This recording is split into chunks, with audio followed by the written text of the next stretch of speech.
My dear students and parents, this is Daniel and welcome back to வெஷனல். இன்னைக்கு காலையில் ரொம்ப சந்தோஷமான ஒரு இன்ஃபர்மேஷன் என்னன்னு சொல்லி கேட்டிங்கன்னா, OMR response and official answer key அப்படிங்கிறது ரிலீஸ் ஆயிருக்கு. ஸோ NEET.exams அந்த NTA.online அந்த வெப்சைட்டில் நீங்கள் லாகின் பண்ணிவிட்டு உங்களுடைய யூசர் நேம், உங்களுடைய அப்ளிகேஷன் நம்பர், பாஸ்வேர்ட் கொடுத்து லாகின் பண்ணி உள்ளே போயிட்டீங்க அப்படின்னா ஸ்க்ரீனில் பார்க்குற மாதிரியான பிக்சர் அப்படிங்கிறது உங்களுக்கு வந்து இருக்கும். அதில் அந்த பாட்டம் சைடில் நீங்கள் வந்து வியூ சேலஞ்ச் அப்படிங்கிறத வந்து நீங்கள் கிளிக் பண்ணிட்டீங்க அப்படின்னா உங்களுடைய ரெஸ்பான்ஸ், உங்களுடைய டேட்டா எல்லாம் போட்டு உங்களுடைய நேம், உங்களுடைய ஃபாதர் நேம், மதர் நேம், உங்களுடைய அப்ளிகேஷன் நம்பர், நீங்கள் எந்த செட் ஆஃப் கொஷின் பேப்பர் எழுதுனீங்க, உங்கள் கொஷின் நம்பர் என்ன அப்படிங்கிறது எல்லாமே கம்ப்ளீட்டாக டிஸ்பிளே பண்ணியிருப்பாங்க. அதில் வியூ OMR அப்படின்னு சொல்லி ஒரு இது இருக்கும். ஸோ முதல்ல நீங்கள் செய்ய வேண்டியது என்னன்னு சொல்லி கேட்டிங்கன்னா, அந்த வியூ OMR கொடுத்த உடனே உங்களுக்கு அடுத்த ஒரு விண்டோவில் நீங்கள் ஃபில் பண்ண OMR ஷீட், உங்களுடைய OMR ஷீட்டினுடைய ஸ்கேன்டு காப்பி அப்படிங்கிறது ஓப்பன் ஆகும். அதை சேவ் பண்ணி வச்சுக்கோங்க.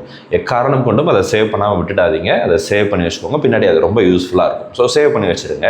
அதுக்கு அடுத்ததாக நீங்கள் செய்ய வேண்டியது என்னன்னு சொல்லி கேட்டிங்க அப்படின்னா, challenge answer key, challenge OMR அப்படின்னு சொல்லி ரெண்டு விதமான ஆப்ஷன்ஸ் அப்படிங்கிறது இருக்கும். ஸோ முதல்ல சேலஞ்ச் ஆன்சர் கீ அப்படின்னா என்னன்னு சொல்லி நான் உங்களுக்கு சொல்லிடுறேன். இந்த சேலஞ்ச் ஆன்சர் கீ அப்படிங்கிறது அஃபீஷியலாக அவங்க வந்து ஒரு ஆன்சர் கீ அப்படிங்கிறது ரிலீஸ் பண்ணிட்டாங்க. ஸோ இது வந்து PDF அவங்க கொடுக்கல. ரிசல்ட்டுக்கு முன்னாடி தான் அவங்க PDF இஷ்யூ பண்ணுவாங்க. இப்போ நம்ம லாகின்ல தான் இருக்கும். இப்போ நீங்கள் எழுதின செட்டுக்குரிய ஆன்சர் என்ன அப்படிங்கிறத அவங்க லிஸ்ட் அவுட் பண்ணியிருக்காங்க ஃபார் ஆல் த 200 கொஷின்ஸ். நீங்கள் எந்த செட் ஆஃப் கொஷின் பேப்பர் எழுதினாலும் சரி, உங்கள் கொஷின் பேப்பர் கோட் எதுவாக இருந்தாலும் சரி, அதற்குரிய கோடு, அதற்குரிய ஆன்சர் கீ அப்படிங்கிறத அங்கே லெஃப்ட் சைடில் வந்து டிஸ்பிளே பண்ணியிருப்பாங்க. அண்ட் அந்த ரெஸ்பான்ஸுக்கு நீங்கள் எந்த ஆப்ஷன் செலக்ட் பண்ணியிருக்கீங்க அப்படிங்கிற அதை வந்து செலக்ட் பண்ணியிருப்பாங்க. உங்களுக்கு ரைட் சைடில் அதை டிஸ்பிளே பண்ணுவாங்க. ஸோ அதெல்லாமே நான் உங்களுக்கு ஸ்க்ரீனில் காமிக்கிறேன். ஸோ இந்த இதில் 200 கொஷின்ஸும் நீங்கள் ஸ்க்ரோல் டவுன் பண்ணி கீழே கொண்டு வரலாம். இப்படி கொண்டு வரும்போது நீங்கள் ஏதாவது ஒரு கொஸ்டின் வந்து ஆன்சர் தப்பாக இருக்குது, எஸ்பெஷலி ஃபிசிக்ஸில் அவுட் ஆஃப் போர்ஷன் இருக்குது, நமக்கு வந்து கான்ட்ரவர்ஷியல் கொஷின்ஸ், நம்ம பயாலஜியில் சில கொஷின்ஸ் இருக்குது, அந்த கொஷின்ஸ்க்குரிய ஆன்சர்ஸை NCERT புக்கில் இருந்து ஸ்கேன் பண்ணுங்கள். அதனுடைய PDFையோ அல்லது இமேஜ் ஃபார்மேட்லேயோ அதை இது பண்ணிவிட்டு என்ன பண்ணலான்னா, நீங்கள் ஒரு ப்ரூஃபுக்காக அதை அப்லோட் பண்ணி நீங்கள் அதை சேலஞ்ச் பண்ணலாம். இது விருப்பமுள்ள மாணவர்கள் செய்யலாம். ஆனால் நிறைய மாணவர்கள் செய்யும்போது அதுக்குரிய ரெஸ்பான்ஸ் அப்படிங்கிறது வந்து NTA தரப்புலேருந்து வருவதற்கான வாய்ப்புகள் அப்படிங்கிறது இருக்குது. ஸோ இது வந்து இதுக்கு ஆப்ஷனல் தான். இதுக்கு சார்ஜஸ் இருக்குன்றதுனால எல்லாரும் பண்ணுங்கன்னு நான் சொல்கிறது இல்லை. விருப்பமுள்ள மாணவர்கள் நீங்கள் வந்து அது தாராளமாக செய்யலாம். ஆனால் ஒரு மாணவர்களுடைய சேலஞ்ச் அக்செப்ட் பண்ணிட்டாங்கன்னா எல்லா மாணவர்களுக்கும், இந்தியா ஃபுல்லாக இருக்கக்கூடிய எல்லா மாணவர்களுக்கும் NTA வந்து போனஸ் மார்க் அப்படிங்கிறது இஷ்யூ பண்ணிவிடுவாங்க. அதில் எந்த நீங்கள் சேலஞ்ச் பண்ணால் தான் ஆன்சருக்கு எனக்கு வந்து போனஸ் மார்க் வரும் அப்படின்னு சொல்லி நீங்கள் நினைக்க வேண்டியதில்லை. நீங்கள் சேலஞ்சே பண்ணலைனாலும் கூட யாராவது ஒருத்தர் சேலஞ்ச் பண்ணியிருந்தாங்க, அதுக்கு ஆன்சர் கீழே அந்த சேலஞ்ச் அக்செப்ட் பண்ணிவிட்டு அதுக்கு போனஸ் மார்க் கொடுக்கலாம் அப்படின்னு சொல்லி அக்செப்ட் பண்ணிட்டாங்க, NTA அக்செப்ட் பண்ணிட்டாங்க அப்படின்னா எல்லா மாணவர்களுக்குமே அந்த போனஸ் மார்க் அப்படிங்கிறது வந்துடும். irrespective ஆஃப் வெதர் நீங்கள் வந்து சேலஞ்ச் பண்ணியிருக்கீங்களா பண்ணலையா அப்படிங்கிறதெல்லாம் சம்மந்தமே கிடையாது. உங்களுக்கு கண்டிப்பாக ஆன்சர் கீழே போனஸ் மார்க் அப்படிங்கிறது வரும். NTA has to decide. அந்த அத்தாரிட்டி வந்து NTA கிட்ட தான் இருக்குது. செகண்டு, சேலஞ்ச் OMR அப்படின்னு சொல்லி ஒன்று இருக்குது இல்லைங்களா? இந்த சேலஞ்ச் OMR அப்படிங்கிறது என்னன்னு சொல்லி கேட்டிங்க அப்படின்னா, OMR ரெஸ்பான்ஸே சில பேருக்கு தப்பாக இருக்கும்.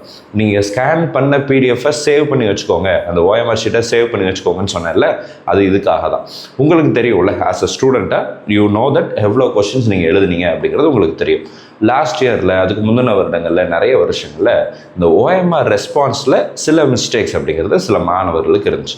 ஸோ ஒருவேளை நீங்கள் ஸ்கேன் பண்ண கொஷின்ஸ் எல்லாம் அங்கே பிரிண்ட் அங்கே ஸ்கேன் ஆகிருக்கா, அங்கே ஷேட் ஆகிருக்கா அப்படிங்கிறதெல்லாம் பார்த்துக்கோங்க. நீங்கள் எந்தெந்த கொஷின்லாம் ஷேட் பண்ணிங்களோ அதெல்லாமே அங்கே ஷேட் ஆகிருக்கா அப்படிங்கிறத பாருங்கள். ஒரு சில இதில் ஸ்கேன் பண்ணும்போது சில கொஷின்ஸ் வந்து கரெக்டாக வராமல் போயிருக்கும். அந்த மாதிரி ஏதாவது மிஸ்டேக்ஸ் நடந்துருந்துச்சு அப்படின்னு நீங்கள் நினச்சிங்கன்னா அதுக்கு நீங்கள் அந்த சேலஞ்ச் OMR அப்படிங்கிற ஆப்ஷனை நீங்கள் வந்து என்ன பண்ணிக்கலாம் அப்படின்னா கொடுத்துக்கலாம். அதன் மூலமாகவும் உங்களுடைய ரெஸ்பான்சஸில் மாற்றங்கள் வருவதற்கான வாய்ப்புகள் அப்படிங்கிறது இருக்குது. ஸோ இந்த வீடியோ உங்களுக்கு யூஸ்ஃபுல்லாக இருக்கும்னு நினைக்கிறேன். மறக்காமல் இந்த வீடியோவை லைக் பண்ணிவிடுங்க. அண்ட் இந்த வீடியோ உங்களுடைய ஃப்ரெண்ட்ஸ் எல்லாத்துக்கும் ஷேர் பண்ணுங்கள். ஸோ தட் இந்த இன்ஃபர்மேஷன் எல்லாத்துக்கும் போய் சொல்லணும். காலையில் எந்திக்கும் போதே நிறைய பேரண்ட்ஸ் நமக்கு வந்து மெசேஜ் அனுப்பிச்சிருந்தாங்க, சார் ஆன்சர் கீ வந்துடுச்சு, OMR ரெஸ்பான்ஸ் வந்துடுச்சுன்னு சொல்லி நமக்கு மெசேஜ் பண்ணி நம்மளை அலர்ட் பண்ண மற்றவர்களுக்கும் அண்ட் இந்த விஷயங்கள் தெரிய வேண்டிய மாணவர்களுக்கும் எங்களுடைய வாழ்த்துக்களும் பாராட்டுகளும். அண்ட் மிஸ்பர் கரியர் அகாடமி உங்களோட கூட இந்த மெடிக்கல் கவுன்சிலிங் ப்ராசஸில் தொடர்ந்து உங்களோட பிரயாணம் பண்ணும். அண்ட் இதுவரை நீங்கள் சேனல் ஒரு சப்ஸ்கிரைப் பண்ணல அப்படின்னா சேனலை சப்ஸ்கிரைப் பண்ணிச்சுக்கோங்க. வேறு ஏதாவது கேள்விகளோ சந்தேகங்களோ இருந்துச்சு அப்படின்னா கீழே கமெண்ட் செக்ஷனில் டைப் பண்ணுங்கள். அடுத்தடுத்த வீடியோவில் அதற்குரிய பதிலையும் பார்க்கலாம். All the very best and thank you so much.